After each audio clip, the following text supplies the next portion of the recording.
สมหมกม่วงนำกันเด้อทุกคนสุดแซ่บผลหมกม่วงซื้อมาทุกคนยังบ่ทันหมดทุกคนลายทุกคนหมกม่วงสุดแซ่บทุกคนซื้อมาแซ่บๆนำกันเด้อกินหมกม่วงนำกันเจ้าปลาแดกทุกคนก้อยสุดแซ่บทุกคน ซีมคุยเจ้าปลาแดกสุดแซ่บ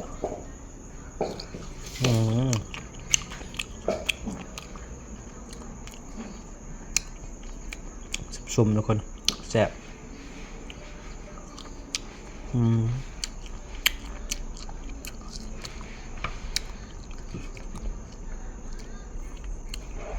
แซ่บทุกคน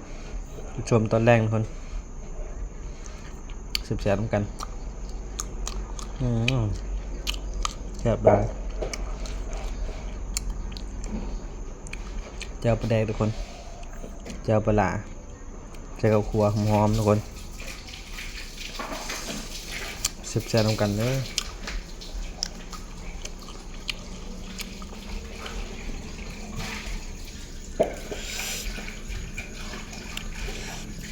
แซ่บๆทุกคน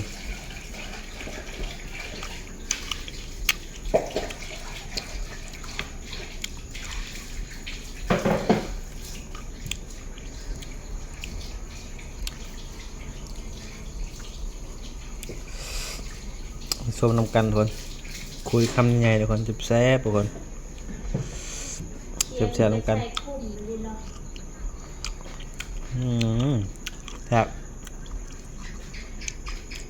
นี่เอาเงินนี่คืนไปทำไมล่ะคำใหญ่นำกันทุกคนแซ่บๆนำกันเด้อทุกคนชมหมกม่วงบ่ได้กินนานนะทุกคนบ่ได้กินโดน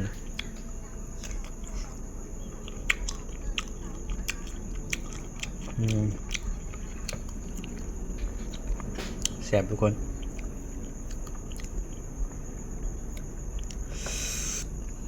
คำใหญ่ทุกคน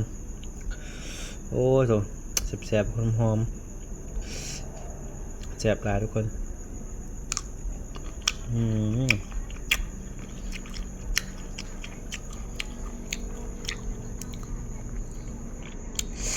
ชมม่วง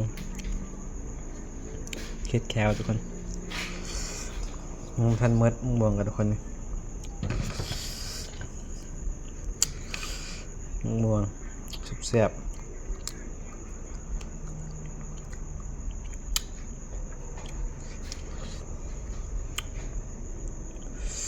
แซ่บเหมือนกันเด้อคนแซ่บหลายทุกคนเจ้าปลาแซ่บ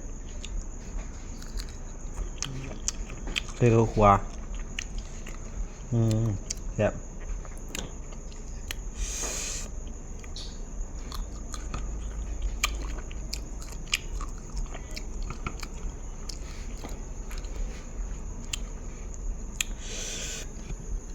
คำแย่ทุกคนคือคุยแซ่บหลายทุกคนมาเด้อทุกคนแซ่บนำกันติดชมนำกันเด้อทุกคน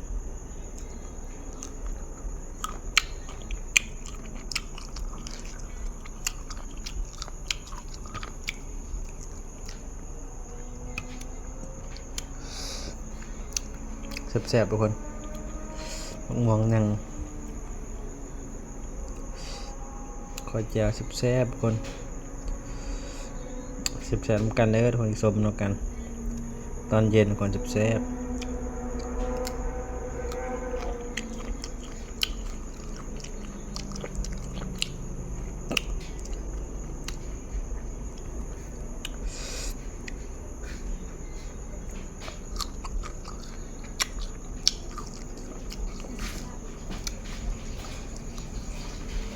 อิ่มเลยทุกคนชม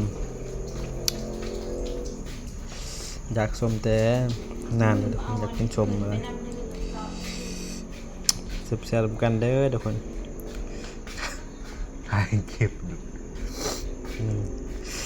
แซ่บทุกคนคำแนนกัน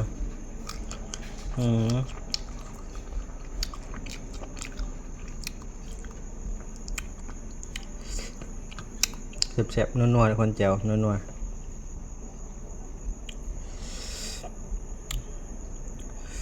แซ่บๆทุกคน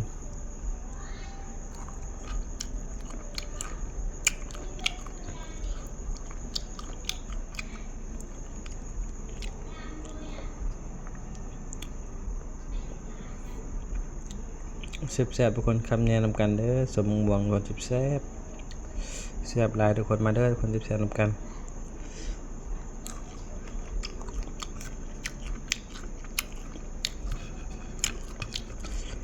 พาเลยา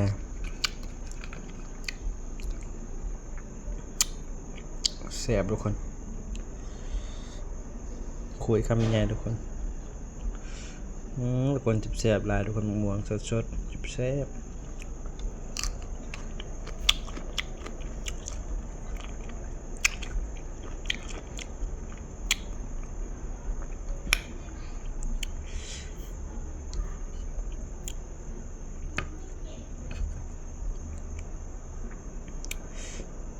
แซ่บๆทุกคน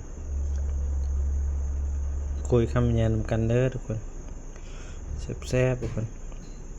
แซ่บหลายทุกคน